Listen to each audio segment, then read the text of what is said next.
Welcome to Broadcasting Common Ground, the Deep Foundation Institute's podcast channel. In this series, DFI's Rumble, we will be speaking with opposing industry representatives, asking hard questions and facilitating a polite argument. In this episode, General Contractor versus Regulator, Ed Laczynski will be talking on behalf of General Contractors, and Sarah McInnes will take the side of a regulator. Sponsored by ECA. Welcome to DFI's podcast, Broadcasting Common Ground. I'm Lucky Nagarajan, and welcome to Rumble, where we ask two guests to enter the arena and go toe-to-toe on topics relevant to our industry. The referee facilitates the discussion. In this episode, Sebastian Lobo Guerrero referees the discussion between Sarah McInnes, Regulator with District 6, Pennsylvania Department of Transportation, and Ed Laczynski, General Contractor with Wagman Heavy Civil Construction, Inc. Both have a lot of sparks to fly. Sebastian, can you give us a hint of what is in store for us today? Excellent. Thank you very much, Lucky, for the introduction. And yes, today we're going to talk about contractor versus owner, which is one of the most interesting dynamics that we have in our industry. And of course, we have really good friends here, Sarah representing PennDOT and Ed representing, I guess, a contractor in general. Obviously, we all know he works for Wagman. So that's what we have. And yeah, it's going to be a very simple lineup. So we have 3 questions, right? As we said, 3 rounds, and we can get it started. So yeah, I mean, I don't know if the contenders wants to say something about themselves just to, prepare the stage before going into the fight, which is not going to be a fight, but Ed and Sarah, let us know how pumped you are right now. I think this could be fun. I've known Ed for a long time, and I think it'll be a really good and helpful conversation. I agree. So Yep. I can introduce myself. Sarah McInnes. I've been with the Pennsylvania Department of Transportation for 27 years, 25 of those in the geotechnical unit and 13 of those managing the geotechnical program in southeastern Pennsylvania, which is Philadelphia and the 4 surrounding counties. I recently moved into the construction unit to fill up my toolbox, so to speak, and I've been learning a lot on that side as well. Congratulations. Thank you. Ed? I'm Ed Laczynski with Wagman Heavy Civil. I've been doing design build subcontract work for geotechnical deep foundations for about 20 years now. I'm the vice president of the foundation group at Wagman, and we're tasked with kind of 2 different models, if you will. We're a general contractor. So we work for ourselves as a general contractor doing foundation work, excavation support. And we're also a subcontractor where we work for other general contractors in the heavy civil field doing infrastructure work, but we also do wastewater treatment plant, tanks, private work in downtown cities, doing excavation support and deep foundations. So when we're a subcontractor, our industries are across the board, and as a general contractor, we're mainly infrastructure. Thank you, Ed. That's awesome. Thank you so much, Sebastian. Thank you, Sarah, and thank you, Ed. So we are ready for the smooth or bumpy ride. Seatbelts on. Sebastian, take it away.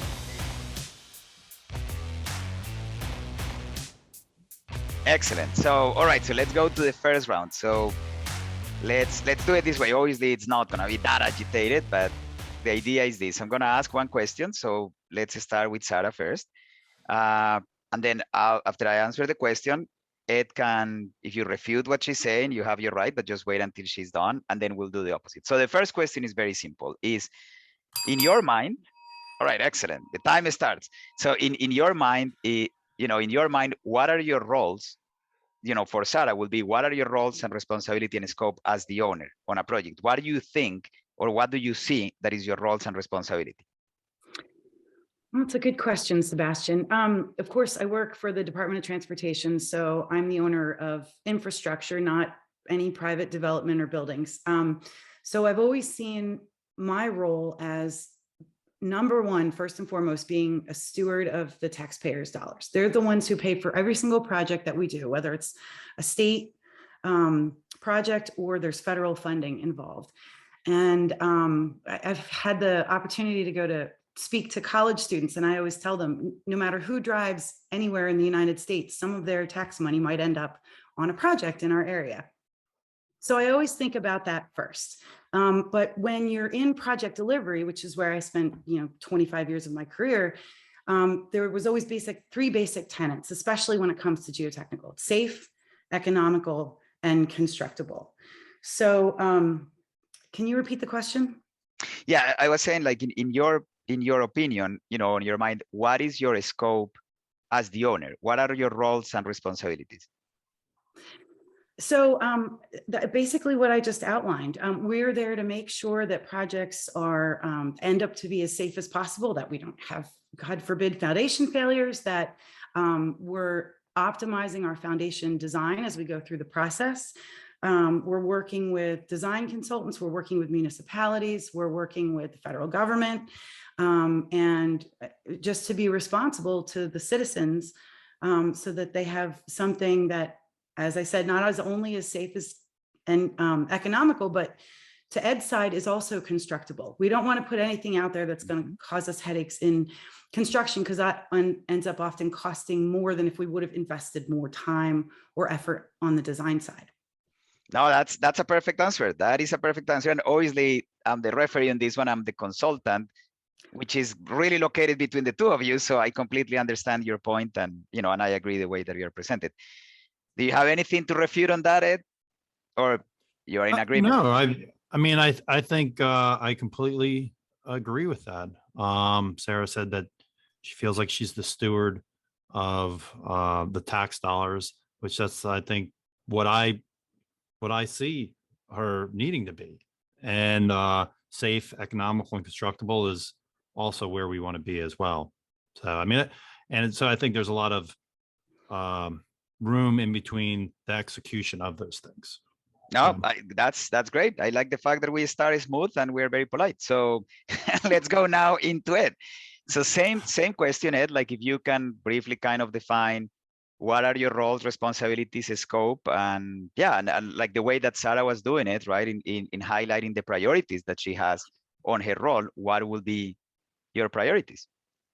So, I mean, I think ultimately, in the scale of everything, from 50,000 feet or whatever, is that we're a builder, right? We're going to be, no matter what we're doing, that's our goal, is to construct, bridge, culvert, roadway, embankment. That's ultimately what a contractor's job is. Now, those responsibilities vary greatly depending on the type of contracting that you're going to do. There's obviously just bid build type jobs where you have completed plans, specifications, criteria that you're going to utilize to build the project. But I think that the challenge, in addition to some of the old challenges, we have new ones with the various degrees of contracting methods that we now have. You have design build, P3s, and I mean, from my vantage point, you have things even in between some of these. Sometimes the toll dollars are paying for some things, sometimes they're not. Bonds are. It's pretty crazy, some of the things. So our responsibilities, above being just a builder, we could be a design builder. We could have a designer ultimately that is working for us, QA, QC. There's a lot of different variations, but I think the important part of it is that ultimately what we are is a builder, right? We're going to construct hopefully what the owner wants us to. And I think that is also part of the old and new challenge today, is making sure we are building what's required, what the owner wants. So excellent. So Sarah, anything to refute there? I mean, or you also agree with Ed that is kind of his roles and responsibilities? He said something that struck me: what the owner wants, but also what the owner needs. And I will admit that we're imperfect, especially given we have approximately $700 million construction program. I think we have $2 billion in active construction right now, just in District 6 in our 5-county region. So imperfections are expected. And sometimes a good contractor, especially a good geotechnical contractor, might know how to do something differently or better. Teamwork is going to be absolutely critical.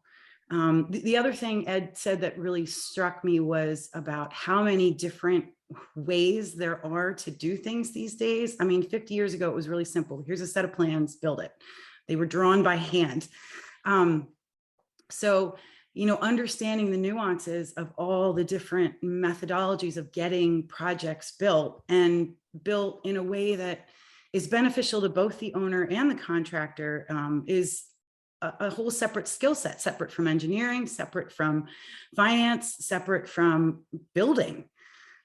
So I don't know if I'm refuting him, but I think we both have a really good understanding of what can be needed for a project to go well. No, I think I agree. I mean, the delivery system, and as you mentioned, we have so many delivery systems these days that really facilitate different projects and the right fit for the right project. So I think on all that we're in agreement.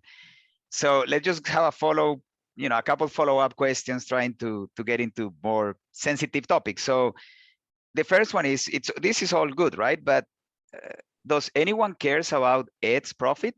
I mean, does the owner care about the profit that Ed does? Or for you, it's more like you just need a solution, and if he committed with a bid, let's just stay not with design build, but just with regular design bid build. He gave you a bid, right? And you assume that he thought, he looked at the plans, he looked at everything, and he's good. Now, if he makes a profit, that's great for him. Obviously, you're not gonna really oppose. But if he's not making a profit, is that something that should concern you, or that is his problem, and next time he has to prepare better bids? Now you see, I'm going now a little bit, right? It has to. I mean, the short answer is no, we don't really care if he makes a profit. I thought you were going to say yes. But let me follow it up, because all right, keep going. We also 100% want to be fair.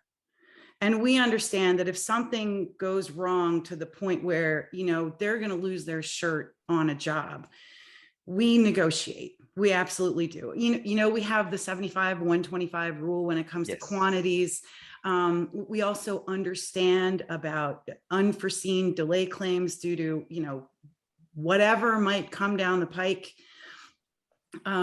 So, we understand that sometimes contractors win and sometimes they don't. But I don't think there's anybody in our entire construction unit who wants to be unfair to a contractor. So, we don't, especially if they're good. If they're really good, we want to keep them in business because we want them to keep building things for us successfully. Yes. And, if you are, if you get a lot of jobs with the department, we know the personnel, we know the staff, we know how to make things work so that the project gets done, it gets done on time, economically, to the best of everybody's ability. That's an excellent answer. And of course, I was surprised because I thought initially you were going to say yes, but your follow-up is exactly what I thought. I mean, obviously, we all want to, the contractors to do good, because otherwise we will lose them, and, that's going to hurt the industry in general. So I don't know, Ed, if you want to follow up on any. I mean, I don't think you're going to argue much what she was saying, but it's a fair show, so you have your chance, right? I'm sure he is. Yeah, I mean, I think globally, all transportation departments recognize the need for contractors to be economically viable to do the work. Mm-hmm. They're not picking and choosing, so that's what they're trying to deliver. Now, I would say the departments need to think about what they're incentivizing, right? So I do think the time that we're in with bidding low bid type projects can be a challenge, because like Sarah was saying, you want the good contractors to be here. The challenge that we're that I see that we're running into is that there are, in a low bid environment, that jobs that may not be complete. Like, I mean, Sarah admitted she's not perfect. They're not perfect. So there's the problem is, what you don't want is contractors taking advantage of an imperfect system to file change orders and force out contractors, which I view ourselves as one, that we've been here for a very long time. Pennsylvania has a lot of very good contractors, in my opinion, and those are the ones you want to win. The low bid system does not always provide that type of product, though. I mean, so I think that making adjustments to it would be in the best interest of Pennsylvania, because there's other systems out there where which aren't perfect either, but there is scoring, voting. There's also selecting the top three.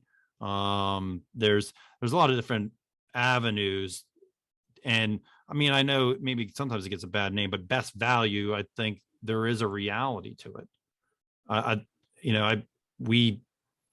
feel like that's what we think we bring to that, so that we can be fair. We can kind of generate a team environment. So I mean, I think those are the challenges, though, to staying in business, is getting projects. No, that's an excellent answer. That's an excellent answer. I mean, keeping in mind we're still in the first round, which is kind of a scope of the work of each and responsibilities. I guess this goes for you, Ed. In your mind, let's take design build out of the question right now. We'll go into that later. Sure. But if we are just with design bid build,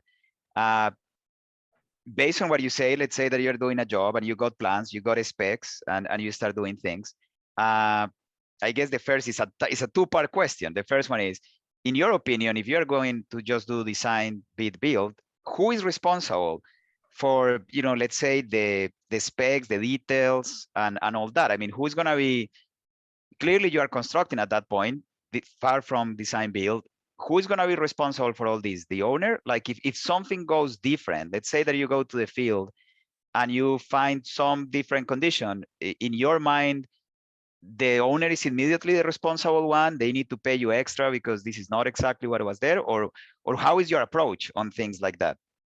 Well, I mean, you just asked like 3 questions, but and this is part 1 of a 2-part question. I mean, all you're saying, there's a change. It's a bid build job. There's a change in the field that I'm assuming nobody anticipated. Of course, in a bid build job, we'll look to the owner for direction. However, in my process, I feel that's not always fair, especially when to look to the owner when maybe you have a solution to some of these issues. Mm-hmm. But the fact is that is the bid build process. The plans are supposed to be complete. The spec is supposed to be complete. And that's also what creates challenges in a bid build job, is because the understanding is that you're not the engineer and you're just the builder. And, you get plans that are wrong, right? You get specifications that don't make sense. And, you ask RFIs, but sometimes you don't get answers. So that typically becomes the challenge. And unfortunately, I don't think that's going away, right? I think you're going to have specifications. I think you're going to have drawings that are incomplete and that are wrong. I think it's a question of what the owner and the consultant and contractor do. Finally, somebody say the consultant. I was waiting for the two of you to put the consultant in the middle. Because it was probably their fault. So you. Yeah, I knew you were going to go into that. Blame the consultant, right? The only one that is. But I mean, that's an excellent answer. But I guess the follow-up on that for you, Ed, will be, how do you do that process? I mean, I guess let's now get into, let's say that you saw something that in your mind as a contractor, right, is different, right? I mean, call it unforeseen conditions or call it, what will be your approach to let the owner know that things are different, and what solution would you provide? Or what, I mean, maybe not the solution specifically, but what process for finding a solution would you provide? Well, I think the important part is on both sides to get together to understand and I believe to separate. This is just my belief, is that you should separate really even the financial and contractual side of it, if it's contentious, especially because ultimately what you want is, like Sarah was saying, you want something that's safe, economical, and constructible. And I think what you don't want is the owner or consultant to not talk to the contractor in trying to provide a solution that might not be one of those things to the builder. So I think when that happens, contract, financial stuff, I understand if it's contentious that somebody needs to handle that, but that does not change the fact that you still need a safe, economical, constructible system. And that's what you should be focusing on, and as a team, right? And it's up to the leaders on that project to separate those two things and come to a good solution, and not off on an island. That's my opinion. Sarah, you want to, comment on any of that? I do, of course. I mean, Ed's right. The very first thing he should do is come directly to the owner and involve consultants if necessary, explain their side of things, because we don't always see eye to eye on differing site conditions. I've seen some pretty ludicrous accusations of differing site conditions, but he's 100% right in that we want the job built too. It's not like we want them hanging around for an extra year or two, because we can't solve a problem. And I always appreciate, no matter what side it is, no matter who's at the table, solutions-based discussion. Ed says, I think this would solve our problem. Designer says, well, what about this? And owner says, well, what about a combination of the two? Or, basically just working together to find the best solution that's in everybody's best interest, because the owner cares about time, the contractor cares about time, of course, but we compensate them sometimes when time goes longer than it should be. So we care about time. We want the road open, especially down here.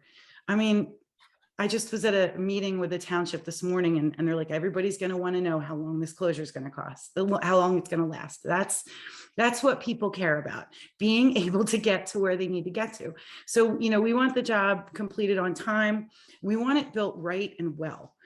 And, if something doesn't work out the way the contractor thought it would, they had an idea of building something, slightly differently, which isn't out of spec or atypical, but they just wanted to do something a little differently and it doesn't work out. You have to be reasonable and fair, because if you're not, nothing gets done. I mean, Ed brought up the word contentious numerous times, and the more contentious things get, the longer they take and the more they cost. So, that's not quite a rebuttal. Again, I'm not really putting my dukes up here with Ed, but that's how things have to work out. And I want, as an owner, if a contractor says, this isn't what I expected, this isn't working, I want him to say, can I do it this way? Or should we try this? Yes. Or do you think if we spent, an extra, say on a $200 million job, an extra 100,000 on some kind of geotechnical support, if that could help us get it done a month early, it's not unreasonable. So, it's not like, no, we're paying you. He hinted very directly at this. This is what we want you to build. This is how much we expect it to cost. And this is how long we expect it to take. Getting outside of that box, being flexible, and also deliberate, it just leads to success, even when things aren't going the way you expected. No, that is excellent. All right. You didn't get to the second part of your two-part question, did you? I know. I keep so many parts, I can't keep track. So many parts. It's all in this little chit chat. All right, so that's round one, right?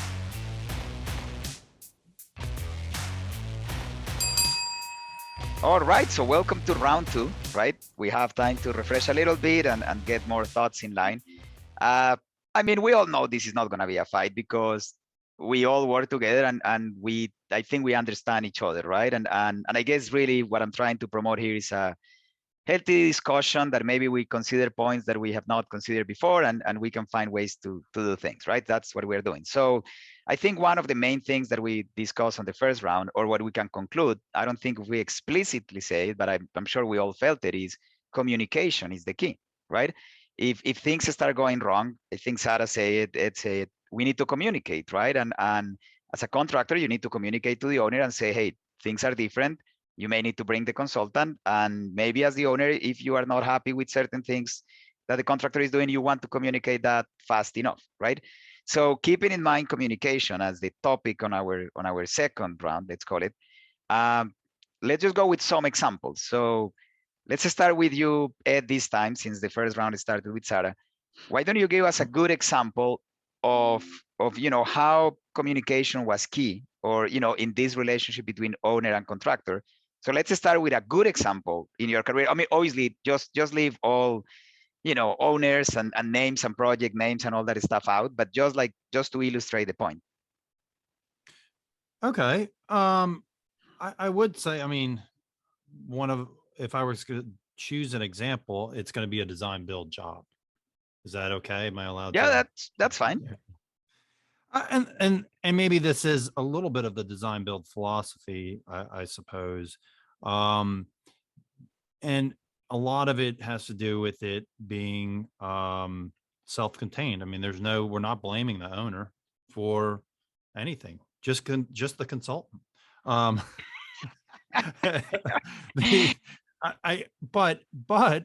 what we know and what our contract says is that the owner doesn't care if it's the consultant's fault, right? So, I mean, I'm just, and it, to me, and a lot of it, obviously we're talking about the foundation world, what we do, it is very helpful because we end up working with people like you that we feel understand the risks and responsibilities of putting in an effective foundation system. And a lot of it has to do with the fact that we communicate better as a team from what I've seen in the design build scenario. You just do. And if you're jumping to round three, you're jumping to round three. Right. So keep some ideas for later. Okay. So, there's several examples where in the design build world, we went out and did a load test, and not a load test to verify, but a load test to find out, right? Hey, we don't know what it's going to do. Let's put strain gauges. Let's do these types of things. Oh, it didn't turn out that way. Well, let's do another load test. But everybody's absorbing that type of information. Our designers are, we are. And at the end of the day, while it seems like we spent a lot of time and money up front, it paid off very, very well with a better schedule, a better product, and everybody was happy, including the owner, right? The owner just stood by and said, well, this is your responsibility. You know that the type of system foundation that you need to provide us, and we'll wait and see what you come up with. And it's those types of scenarios that you're able to work closely with a team of good engineers, and that you can have ideas that aren't good, and that can be relayed to the group, and they can move on to the next idea that hopefully. How are they going to be ideas that are not good if it was a design done by a consultant and it was reviewed by the department? Everything is fine, right? That's right. So, I mean, I think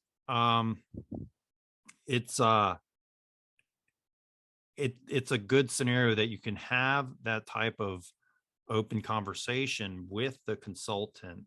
And we've had this on bid build jobs, I should admit, and that's only because it was facilitated by a good owner or a good owner project manager that understood that there was benefits to having open lines of communication.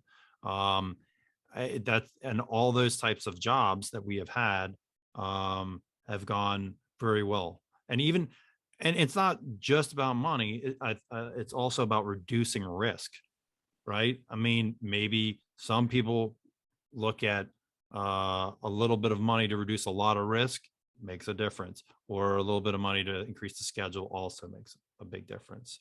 So, I mean, we've had a lot of those projects, and a lot of it, like I say, are design build projects, but I think to some degree, from my standpoint, a lot of them facilitate better coordination and better communication across the board. No, that's a good example. I mean, we will go a little more into that in round 3 on the line of communication. But okay, so before we go to Sarah, I have one question for you, Ed, and you only have 1 second to answer it. If you don't answer it in 1 second, not even answer. So the question is, it's any job in the world better design build than any other system? Yes or no? Wait, repeat the question. It's all right. You are buying extra seconds. Any project should be design build. Yes, no. Yes. Okay, that's all I needed. And that's kind of what I felt. And you will have your chance to explain why in the next round. Just Okay. Hold that there. So Sarah, let's just rewind a little bit. Let's go back to the example. And why don't you tell me an example that is unacceptable in case of communication, that something went wrong? Don't mention any names of contractors, but something that you see that the contractor did something unacceptable, that communication was not followed, that they may, I don't know, maybe they took advantage of things that should have brought to your attention, or things like that. I have plenty of examples, but you are the one answering the question. I'm going to keep it really simple. When a contractor doesn't know how to interpret the subsurface investigation information, what's provided in the boring logs and the lab testing data that we give them, to me, that's inexcusable. And it's no excuse for a claim, whether it's delay or financial or otherwise. So you were you, do you want a successful example? You said unacceptable. Yes, right? yes. I love your answer. It was a trick. It was a trick, but I do love your answer, because I think, and I'm sure Ed can elaborate on that, but yeah, stuff of that nature, I think we all recognize that it's an acceptable practice, right? I think we're fortunate enough that we don't have that many problems. And I want to see the reaction of Sarah when I say we don't have that many problems. I see a little smile coming up. But I don't think we have that problem that often with, with very competent companies like Ed, right? I mean, they are not going to come to you with, like dubious interpretation of things and saying that, right? But it's good that you put it out, because I think it's something that we all think about. I myself have been involved in situations where you said, Sarah, that I have to side with the owner and say, this is not the responsibility of the owner. This is just the contractor. They just need to do a better job. But I mean, as any industry, we have a spread between really good contractors and not so good contractors.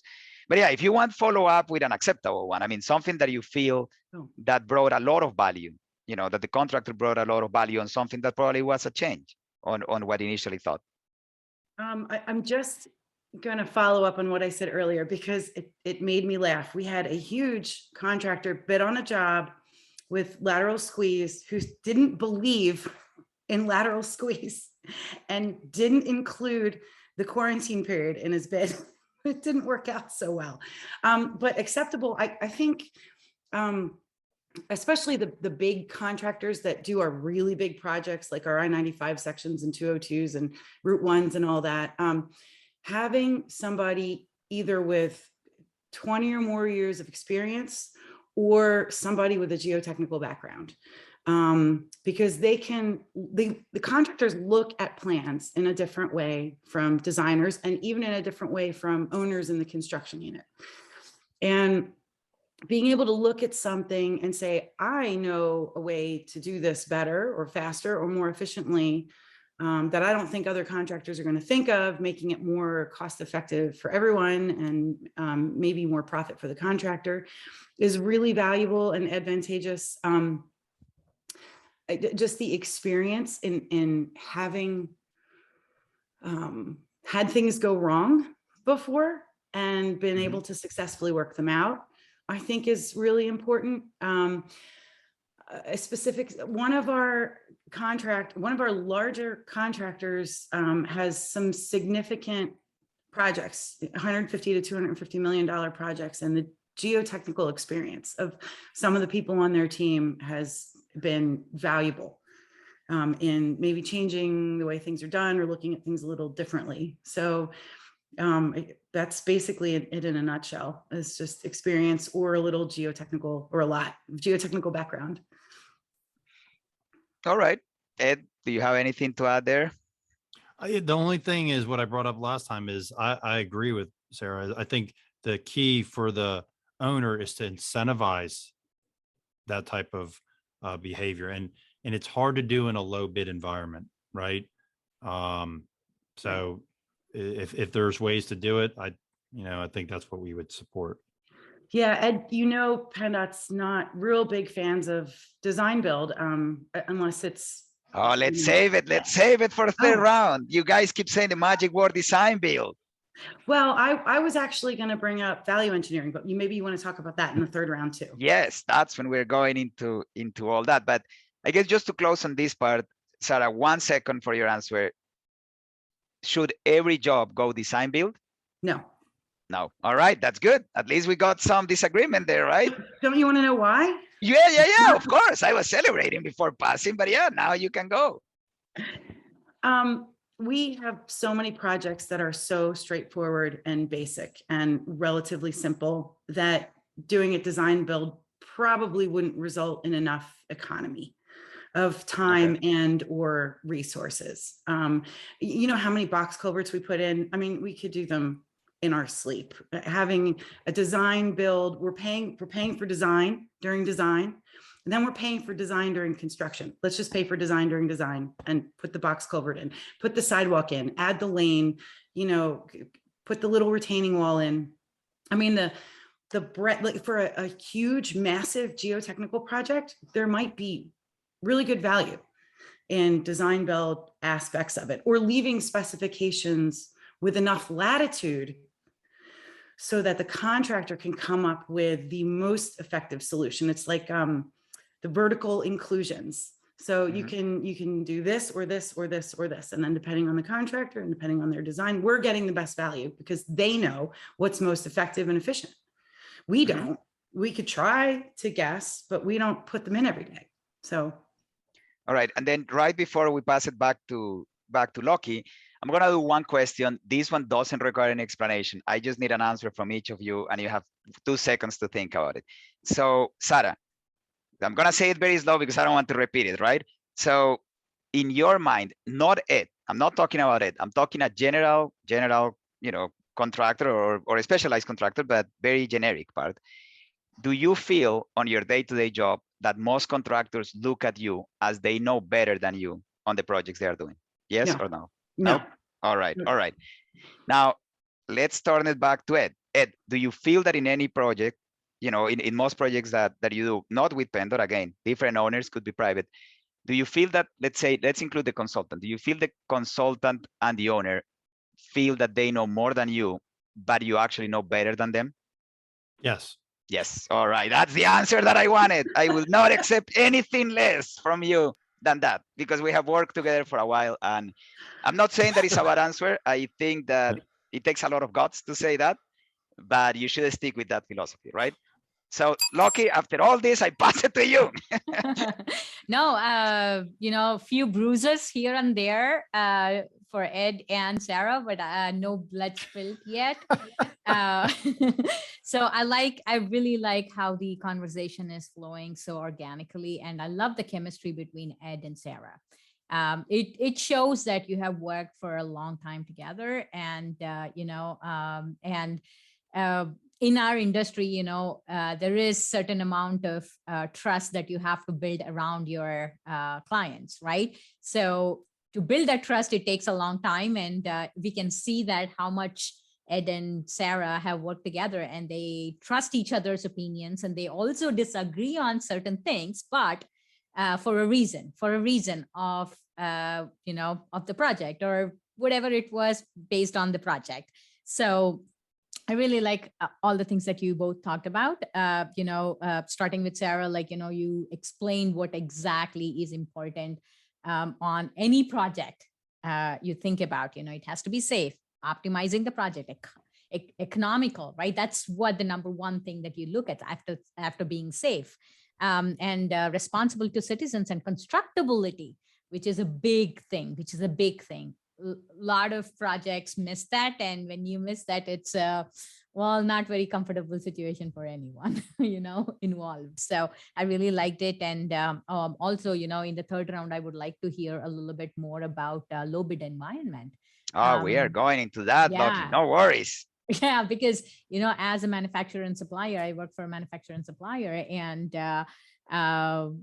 we come to the equation. We are a very small part of the equation, but also, like, even when we come in, it's very hard for us to understand, well, the contractor, we are working with a contractor who may not be the low bidder, but when the low bidder is selected, the things that has to happen and the things that don't happen. I would like to hear both your perspectives on it, and what the government agency will have to go through if things go downturn, right? Things go downturn because the low bidder was chosen for whatever reasons. So that would be very nice. I love the conversations, though. I'm really enjoying this, and I think our listeners are going to really get a lot of valuable information from this. Awesome job, Sebastian. Thank you. Waiting for the third round. Go for it. Yes.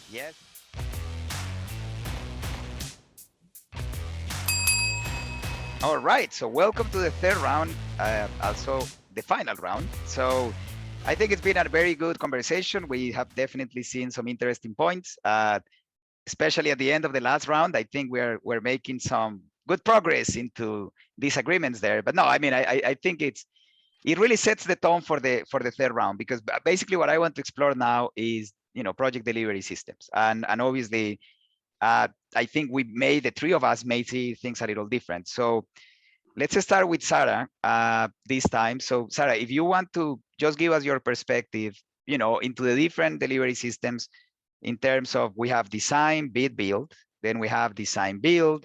I don't know, maybe not completely a deliverable system, but let's talk a little bit about value engineering.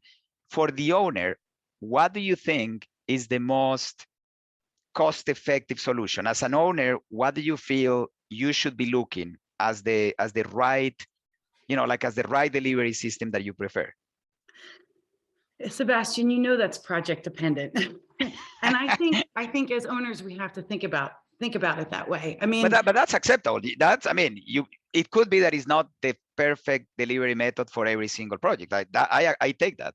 Right. And I think, I was going to talk a little bit in the last session about, I only have my experience working for one DOT. Ed's probably worked with a dozen, and everybody does things different way. I know, for example, New Jersey does a ton of design build, and it works great for them.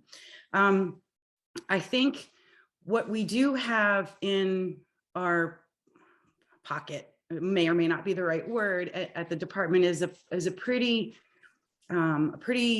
high tolerance for value engineering. And that's where that last question you asked, it kind of poked me, because, Ed gave a different answer.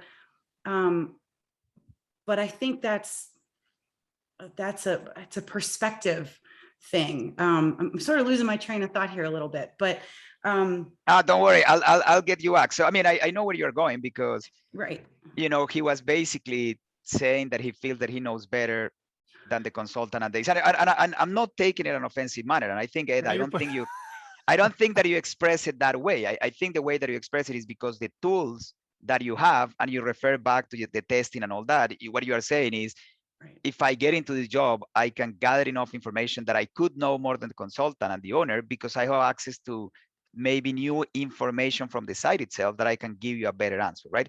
So I think where you were going, Sarah, was kind of going on the, not going exactly in that question, but maybe going towards saying that the different delivery systems, that also depends on what the contractor can do, right? Right. My point is that Ed builds things for a living. So he knows the best and easiest way to build things given any given subsurface profile or site constraint condition. And I feel like it's you know, an 11-year-old can pick out the color that they want to paint their room, but you can't give them the paintbrush to do it. So it's the more experience you have doing anything. I mean, Ed's got a very valid point. The more experience you have, the more you're going to know than the people who sit at their computers and draw up their CAD files and come up with their ideas. So there is a huge gap there in knowledge and experience between consultants or even owners and contractors. So his answer, I don't think, is unfair at all. No, I mean, I think, well, one thing that I put as a caveat is, yes, but he's going to be biased on what he does, right? I mean, as amazing as he is, right? He doesn't do all the products and all the technologies that the market offers. So he's going to tell you what is better for him, right? But that doesn't mean that the rest of the industry cannot provide something that he doesn't do that could be a better. That's what I know more than you. You see it? Well, that's what the consultant knows better. They haven't started putting bridges on stone columns or helical anchors yet. Wow. Okay, that's good. That's a good comeback. But hey, don't think I haven't tried to bring it up. Don't think I haven't gone there. Exactly. But you know, we can't exactly. Get there. You can start talking about like I'm arguing GRS with the 11-year-old with the paintbrush. You see, now we're getting into the nitty and gritty. So, but that's a good point. I mean, I think we all think these things, right? And then we, as friends, we can comment, because I think it's important that we also are proud on what we do and we have the confidence to say it. But I guess one follow-up on your point, Sarah, will be, if that is the case, then why don't we just go, as Ed was saying, and do everything design build and let the contractor pick up what they know and do it the way they want? I mean, as the owner, you can say, well, I want the room to be pink. I don't really care how you do it, as long as you give me a pink room. What will be the problem on doing that approach? There's a lot of risk from the owner's side, which I know both of you are, and probably everybody who's listening is well aware of. And by doing as much as we do in design, you know, we're eliminating some of that risk, because the more, so as a practitioner of geotechnical engineering who works for the government and is a steward of everybody's dollars, if I let a job go to construction without an adequate subsurface investigation for the contractor to have data to bid fairly on, I have failed. So that, I think that perspective applies across a lot of different elements from the owner's perspective. You know, we might say we want the wall to be 30 feet high, and the contractor's like, well, I can build it 20 feet high for less and put it in a different place. And well, you know, what are the risks that we take on allowing them to do things their own way? And how do we manage that risk when things do go wrong? I mean, I think that's the key. I mean, I think you just pointed exactly on the risk part, right? So I don't know, Ed, if you want to kind of counteract a little bit on the risk, how you manage it. Yeah. So, I mean, I would say that, Sarah, I agree with Sarah's opinion about the example of the box culvert, that it gets done over and over again, and they're successful because they have a system around it that they can be consistent, and they are able to do the same thing over and over again. And get a good outcome. So what I'm saying is, part of the design build discussion is changing the system, right? And not maybe functioning exactly like design build functions, because as it functions right now, in Sarah's example, she's 100% right. It would be more expensive. And that's part of one of the problems that I think needs to be understood. And part of it is a risk problem. And that is why it's more expensive from a design build. So that's 100% correct. I think that that's why more of a systematic change would be what you would need to see the benefits economically and performance-wise. You are the most polite person, man. Since the day that I met you, like 10 years ago, you are always, probably more than that, more than 12. But since I met you, you are the best person to walk around the issue and deliver a message without really making it offensive. No, I mean, it's a great point, but it all goes down to this. And Ed, it's another one of those 2-second questions. And yes or no? Is what we have right now in most projects in Pennsylvania a true design build? Yes or no? A true design build? Yes or no? No. No, exactly. And man, you keep answering the way that I wanted to answer, because I think you're pointing into that. What is, I mean, I work a lot in design build, correct? And I do on both sides. I do foundation guidance reports, and I also do reports with the contractor. And part of what I think is that the design build, the way that it's envisioned, and going back into Sarah, it has a lot of risk because it's not planned the proper way. So I guess, Ed, I will serve it in a tray right there for you to explain us why, you know, is not a true design build. How can we do it differently so it really goes back into a true design build? I mean, there's a lot of states that do design build, and I think one of the problems is it's the design build that I've been involved with in Pennsylvania can be too constrictive because of what they envision for the project. I don't think it's intentional or anything, but I think it's a process that needs to be ironed out in Pennsylvania to truly capture the benefits. I think in a lot of cases, some of the design build stuff, and that it does get done across the state. So it's not always, this isn't totally fair, but what the problem is that your two sides are kind of paying for the risk sometimes, because the contractor isn't able to do everything that they think they should be able to do under a design build contract. And that's a challenge. So I think some of the value is lost, is what I'm saying. And I think that's what needs to be worked on. And I think and it's tough. A lot of the systems in Pennsylvania are set up for design build. The standards, all the things that they have are very prescriptive, because it's how they specifically want it done. And that becomes a challenge to design build. Certainly the economics of it become a challenge, right? So where you could argue, not that, like, there's a lot of other states and they do it differently, and they're all different. But I think developing a consistent format for a lot of these things, there's more benefits. Like, just specifications in general should be more basic and more coincide more with AASHTO. Not that I love AASHTO, but everybody understands it. Everybody understands it. It's a common ground. But some of I think the problem can be when there's a lot of 30 pages of for one thing of special provision of all the things that you're not allowed to do. It can be challenging. So there's just work that needs to be done to it. I think for to see the benefits of it. That's a lot of good information there. Sarah, you want to talk about it? I mean, do you agree with everything Ed said, or you disagree on something? You know, that's a really difficult question to answer, Sebastian. I was thinking about, I mean, Ed was talking about risk. He was also sort of dancing around the fact that Pennsylvania loves to do things the way we've always done them because it basically works. So he said earlier, a systematic change. Does that mean baby steps, or does that mean we pick one job and, you know, a huge job, a $50 million job, and we do the whole thing design build and see how it works out? The problem is there's no comparison, there's no baseline. So we don't know how well that job would have gone if we had designed it and you had just built it.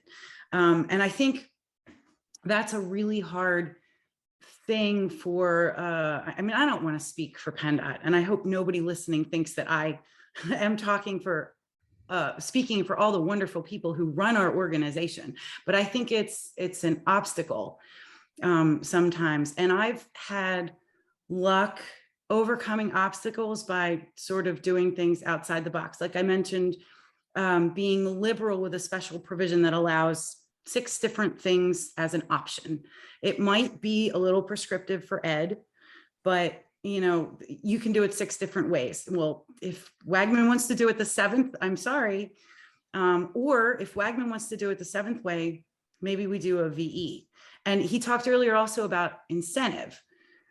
So, if we're not doing design build and they know how to do something better and more cost effectively, the department shares that cost 50-50, the cost savings from any value engineering proposal. And I feel like we're fairly open-minded to that. So, as an alternative to just systematically changing the way we do business and going to design build, we do have mechanisms in progress for contractors to have some latitude to do things differently and also share in the savings.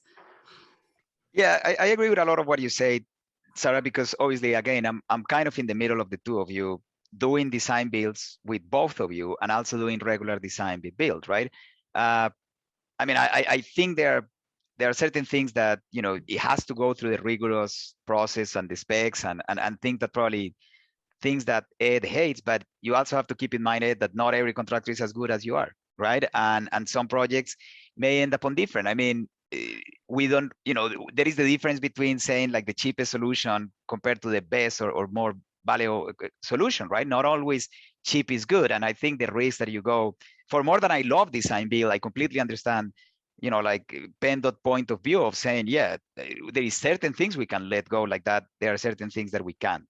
And it's a complicated situation, and I'm sure we can spin it for hours because it will be, it will be different angles. But in the spirit of moving on, let's go to value engineering, because I think both have kind of addressed that. I'm a little surprised in the sense, Sarah, that you are talking about value engineering as a positive thing. I'm not saying that it's a negative.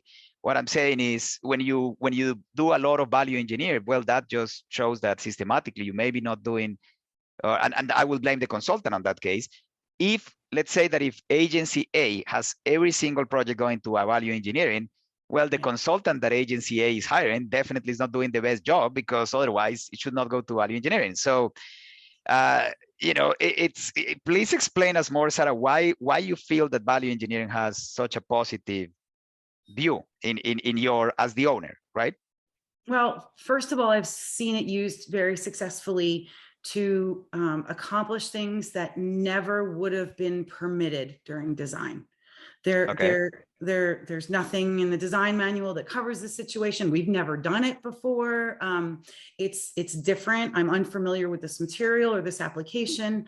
And the design, the value engineering process is different. It allows people to not dismiss things out of hand. If a contractor is proposing it, he better have confidence that he's going to be able to do it. And he should, because either he's done it before, or he knows it's going to work, or he's done the homework. It's just not something. And like I said, everybody's imperfect. Maybe there's something we didn't think of that a contractor with a lot of experience, or experience doing things that we don't normally do, would think of and say, hey, we can do this differently and it can be more effective. And the other thing, there was 3 points, I can only remember 2 right now, but the other thing is that because of those value engineering programs that we've done, I, as an owner, now know that we have more alternatives, and then they get incorporated into our vernacular and our alternatives analysis and our options. We never would have done column supported embankment ever if we hadn't have pushed it with loose specs in design and then letting the contractor do it and then showing how great it was and how well it worked. Now we're looking at doing it lots of different places. So it's a method to get something permitted, allowed, and approved and built that increases fills our toolbox, so to speak, or increases our assessment of options during design. So it does circle back, or at least I always tried to make sure it did. No, I love the fact that you describe it like that. And I think it has a really positive light on that. I have been on the side of the coin of trying with a contractor to do value engineering and feeling that the owner is basically putting anything, and maybe not the owner, but maybe the consultant from the owner, the one that did the original design and obviously is reviewing our value engineering. They are trying to put every single problem they can, because it becomes a thing of ego, right? It's basically saying, well, you feel that you know better than me. And I mean, I have expressed it on meetings and saying, I'm just trying to tell you, you can do things this way and it's better. But obviously, if you're not ready to move on from what you said, we all make mistakes, or maybe we look at things differently, we're not going to get any places. And I mean, I have done some value engineering that at the end, we probably end up costing the same as the other one just because of the number of resubmissions and the process the contractor end up going. So I love the fact that you look at that way in a positive context. So moving to Ed now, is any value engineering a missed opportunity that it was a design build and the owner just screwed it up, put it as a bad thing by not doing design build, and now you're doing a value engineering because you should have done a design build before? Is that the case of every design build, of every value engineering? To be honest, I don't think I've ever really looked at it that way. I've looked at design build. I was trying to push you, man, but you didn't fall for it.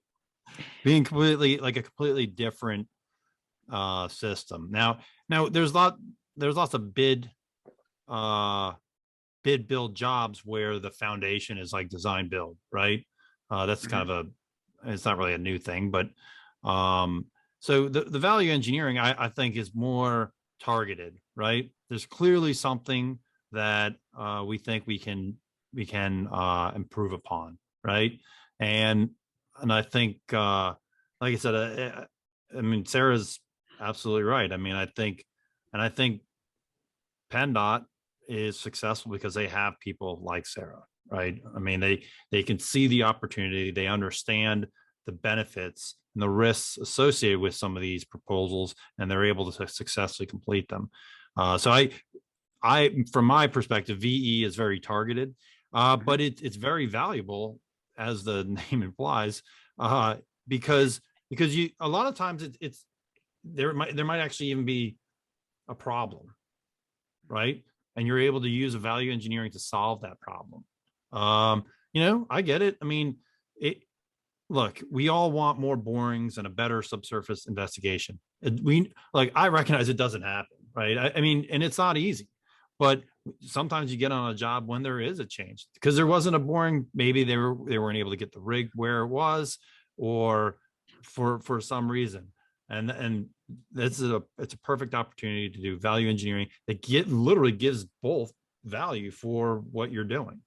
So I mean, I think those are targeted good opportunities, and I think the more you can set those up, it benefit both. No, it is great. I mean, obviously, you know, talking on complete honestly, you know, we do a really good job, and Sarah does an amazing job on Pendor, and I mean, I have completed projects with her, and you know, the open mind that she has, and you know, like what she described in terms of allowing different things and keeping, obviously brings value. And I know you, Ed, and we also have worked together in many projects, and you guys also do a really good job, even bringing things that maybe, you know, as a consultant we didn't saw before. And I mean, I have plenty of examples on load test on micropiles and things like that we have done together that you have brought extra value that honestly I didn't thought before, right? So we all learn from each other, and I think that's the spirit of the communication and do things better, right? So that is the reality, right? I'm gonna try to spice this up just because we have a show, but the reality, I don't want to take my next question into that without that frame. The reality is that we do a really good job, and we bring a lot of cost-effective solutions for the department and you know, for the public and everything.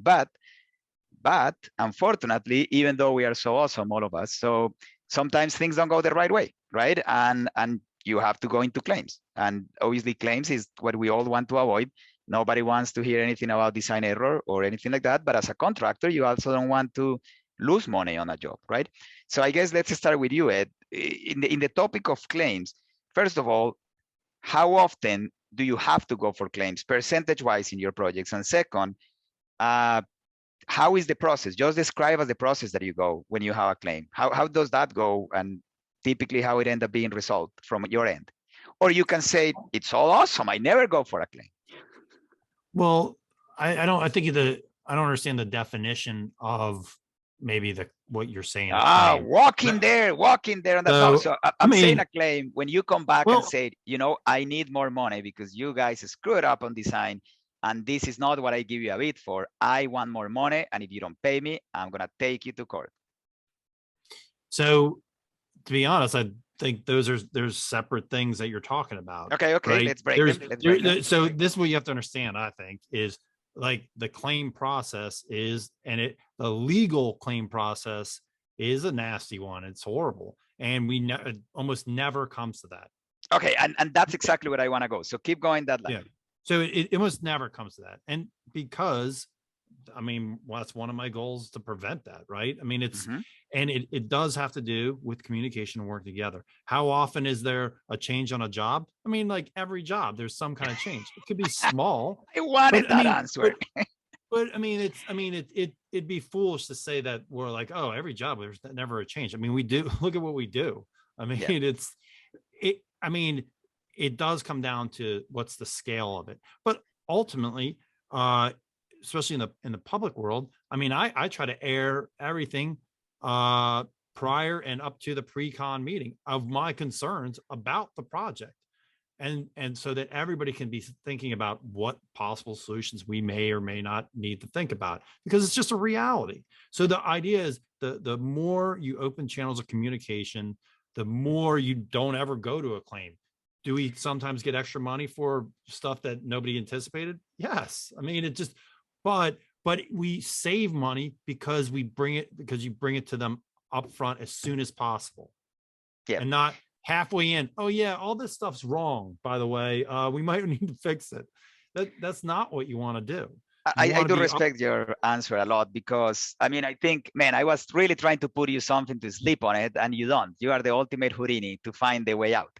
So I think you broke it immediately by saying two things, right? The legal process going then into the court and all that, and then the fact that things are different, right? And I mean, I think we all have to agree that it will never be enough subsurface investigation if we just keep doing borings and things like that. I mean, it's just the nature of our job, right? It just, things are due, things are bound to be different. And I think the key is what you say, the process is bringing that early, right? Bringing that early and discuss it. And there are things that are going to be different, and they need to be recognized by the owner, right? That are different. And we'll go in a second for you, Sarah, on that point. But I mean, I have been, all full disclosure, I have been with you on potential claims, right? That you guys are coming and saying there is things there. And we have been in endless meetings with experts. And I'm very proud to say that none of those actually end up going into any legal action, because are things that are discussed, things that are recognized by the owner, by the designer, by everyone. And it's like, yeah, what is fair is fair. And everyone wants, if the contractor actually has to go into some things that were not planned initially, they have the right and they should be compensated, right? And at the same time, if there is something that we feel that the owner is not responsible for that it was something on the means and methods of the contractor, then that's something that the contract should not be compensated. So that is a good answer, and you walk it on that line. So now going to you, Sarah, on the same subject on the claims. I mean, do you deal with claims that, keeping this separation, do you deal with claims that often are absurd or something like that? And then how do you handle it? I mean, how is the process of the owner? Obviously, when you get some kind of, let's say, accusation or some kind of complaint, well, there is a process, right? There is a process of first trying to evaluate and say, does this has merits or not? And if it has merits, then I may need to go to the consultant or go to, I don't know, go to a bigger level on your organization or something like that. How do you determine that? How do you determine what has merits and what doesn't? And if you want to give us examples. Well, the first thing I'm going to say is being deposed is just about one of the worst things I've ever had to experience. So I've gone all the way there, only with one particular project. But to Ed's credit, he can air his concerns up until the pre-con. But it should still remain understood that things might not be the way we anticipated until you actually start digging that hole or installing that foundation. And the process is, you're exactly right. It's what would this have cost us? Say we need, hypothetically, 20 extra piles. I mean, that's a kind of a ridiculous example, but say that happens. If we would have designed it correctly, what would the cost have been? What's fair to pay the contractor for the extra material that's needed, and who figured out that we needed the extra piles and who paid for the design for that? So it's, during the last question, Ed brought something up, and it continues to just circle through my mind. And he didn't use these exact words, but he talked about fixed thinking. And I feel like in order to successfully have relationships with anyone in any kind of business with unknowns, you can't have that. You have to be flexible, fair, and reasonable. A contractor asks for $1.5 million and you think 300 is reasonable. Well, let's lay everything out on the table, talk about what claims are valid, what are our responsibility, what were yours, what went wrong with design or not with design, or, was there, I don't want to use the word accident, but, something went wrong. So, it is a very step-by-step process, and you might have up to 20 meetings before you resolve any given issue. You might have one. There's an example. It was a claim. There was a settlement, and what we ended up paying the contractor would have been what we paid the second lowest bidder. So, you can almost reconcile things in that way. There's so many different factors in how you resolve any given situation. I mean, we had to deal with COVID claims on almost every single project. And interestingly, the delays affected a lot of projects, but when we were grouting on the Schuylkill Expressway, we were actually able to close the expressway and grout during the day rather than doing it at night. Yeah. So that helped us and the contractor be more efficient, get more work done in a shorter period of time, and save money. So, it's a balancing act. I'm very glad you mentioned the COVID part, because a lot of the projects that we work, it was going that direction, right? That is, sick up here in Pittsburgh because of COVID, like the traffic was less and it was easier to close and do things that normally don't. So I'm not saying that on that project, but when you hear sometimes that, they're claiming COVID, it's like, it's actually the opposite, right? It should work in your favor. But, right, and if they were, go ahead, time's up. Time's up. Well, actually, I was gonna wrap it up because I think we talk everything we could. I absolutely appreciate both inputs. I think it's interesting. It's a discussion. I think both of you do phenomenal work, right? A phenomenal job. And that's the reason that we wanted to have you here, because I think you represent your industry.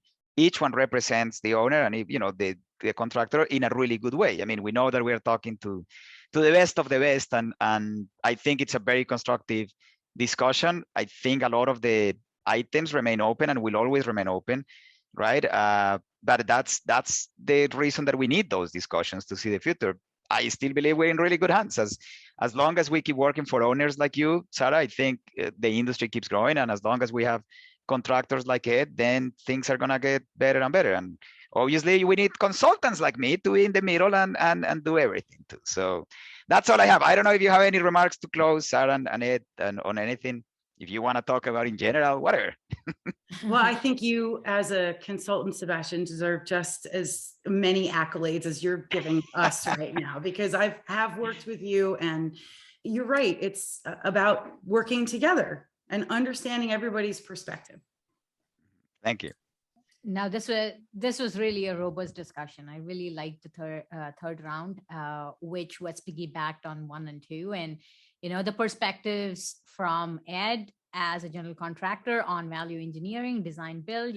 How much he values design build, and value engineering from your side, Sarah. I mean, you can see why the perspective changes, right? Like how you value it and how you see it and how Ed sees it as a contractor definitely can speak volumes. And the points that you made with respect to risk management and also with respect to claims, I think this is very, very valuable for the listeners, thinking about it. Like, it doesn't matter, you're a consultant, contractor, or a subcontractor who is working for a government agency. And as a manufacturer and supplier also, there is a lot that we can do as together. And as Ed said, communication is best when it is as a team.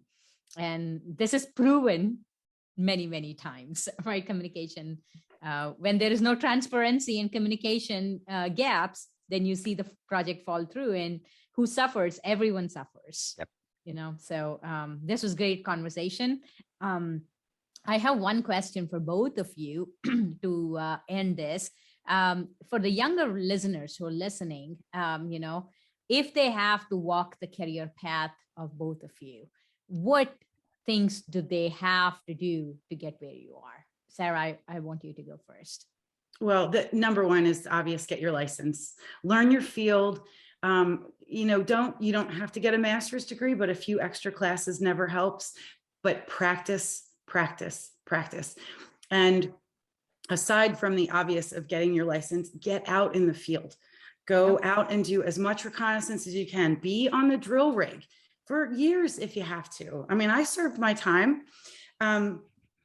And then go out and watch things be constructed and have the conversations with contractors about what works and what doesn't work. That is where I learned the most about putting a package together that a contractor can build, is by talking to the guys that build it and the guys that oversee building it, or gals, the people. It's a little more diverse these days than it was when I started. Network, talk to people who are on different projects, reach out to someone. Hey, I heard you were on this really great project. Can you tell me a little bit about it? Something, that I might be able to learn from. Networking is great. And just don't be a fixed thinker. Understand that the information you have here is not the same information 1 feet or 100 feet away. Be open-minded and just try to do your absolute best. And as speaking from the owner's perspective is just understand that you're essentially a civil servant at your core. You are there to do the best for everyone that you represent. Thank you, Sarah. That was wonderful. Ed? I'll echo the same sentiment, is get your boots dirty. And I kind of mean it in more ways than one. I mean, getting out in the field and understanding how things actually get done is extremely important, but it's also in the design world. Like, don't pass things up, give them a shot, try doing it, be involved, at every aspect. I think that's the best you can do. I think for a contractor, I think it's a difficult job. I think the jobs that we have aren't easy, but I do think it lends itself to some kind of passion in that way. And, if it's not for you, there's lots of other opportunities out there, but I think you look to see what kind of passion you have for it and just don't give up. Yeah, those are wonderful words from both of you. Thank you so much, Sebastian. Thank you, Ed. And thank you, Sarah. This concludes this episode of DFI Rumble. Listeners, don't forget to comment who won in the arena. Was it general contractor, regulator? The engineering world. Yes, the industry. The industry is the one that wins. Yes, thank you so much. On behalf of DFI, we hope you enjoyed this episode. The views, information, and opinions expressed during Deep Foundation Institute's podcasts are solely those of the individuals involved and do not necessarily represent those of DFI. DFI does not verify or take responsibility for the accuracy of the information contained, nor does it warrant that the information contained herein is suitable for any general or specific use. The podcast is available for private, non-commercial use only. Editing, modification, or redistribution of this podcast is prohibited. Sponsored by ECA. Thanks for your time. Keep on surviving.